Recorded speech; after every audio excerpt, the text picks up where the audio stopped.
Եթերում լուրերի թողարկումն է, ես Մերի Դանիելյանն եմ, բարի օր։ Աչափնյակի արյունալի միջադեպից հետո մեկ անձի նկատմամբ հանրային քրեական հետապնդում է հարուցվել, կա ձերբակալման որոշում։ Լրատվամիջոցները գրում են, թե գործող բոլոր անձանց հայտնաբերելու համար ոտքի են հանել Հանրապետության ոստիկանության գրեթե բոլոր ստորաբաժանումները։ Նույն տեղեկություններով այդ անձանց հետ կապվող նույնիսկ հեռու հարազատների, անծանոթների բնակարաններ են այցելում։ Ավելի վաղ հայտնի էր դարձել, որ նշված վայրից հրազենային վնասվածքներով մեկ տասնյակ քաղաքացի տեղափոխվել է հիվանդանոց։ Վիրավորներից մեկը հիվանդանոցում մահացել է, 3-ի վիճակը ծայրահեղ ծանր է, 3-ինը ծանր։ Ըստ տեղեկությունների միջադեպը կնոջ պատճառով էր։ Ֆրանսիայի նախագահ Էմանուել Մակրոնը մայիսի 4-ին կժամանի Երևան։ Ֆրանսիայում Հայաստանի պատվո հյուպատոս Դենիս Ջորկաևը հայտնել է, որ Մակրոնը երկօրյա այցի ժամանակ կհանդիպի Նիկոլ Փաշինյանի հետ եւ կմասնակցի Երևանում կայանալիք Եվրոպական քաղաքական համայնքի գագաթնաժողովին։ Ֆրանսիայի նախագահը վերջին անգամ Հայաստան էր եկել 8 տարի առաջ, 2018-ին մասնակցելու ֆրանկոֆոնիայի 17-րդ գագաթնաժողովին։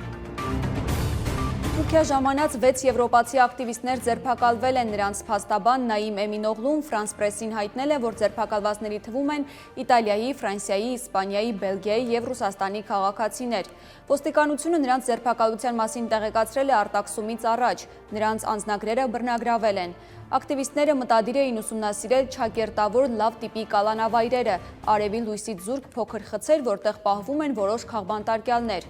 Նույն օրը ձերբակալվել է գերմանական Deutsche Welle հրատարակության թուրք լրագրողը։ Ստամբուլի դատախազությունը նրան մեղադրում է կեղծ տեղեկություն տարածելու եւ նախագահին վիրավորելու մեջ։ Գերմանիայի իշխանությունները հայտարարել են, որ խորապես մտահոգված են լրագրողի կալանավորմամբ։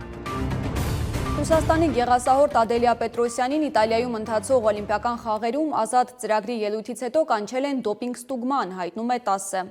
Գեղասահորդների ազատ ծրագիրն ավարտվել է փետրվարի 20-ին։ Սպորտային մեկնաբանները տարօրինակ են համարում Պետրոսյանին դոպինգ ստուգման ենթարկելը, քանի որ համարվելով մեդալների գլխավոր հավակնորդ, նա զբաղեցրել էր ընդամենը 6-րդ հորիզոնականը։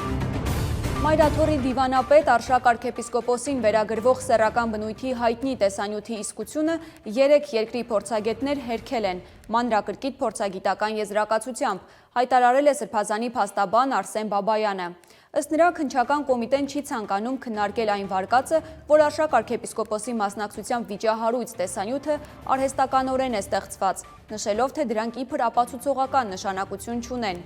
Փաստաբանը հիշեցրել է, որ Արշակ Սրբազանն այս գործում ունի վկայի կարգավիճակ, այլ ոչ թե տուժողի, քանի որ բացառում է իր առնչությունն այդ տեսանյութի հետ եւ խոսքը ոչ թե անձնական կյանքի մանրամասների բացահայտման, այլ զրպարտության եւ եկեղեցու նկատմամբ ատելություն տարածելու մասին է։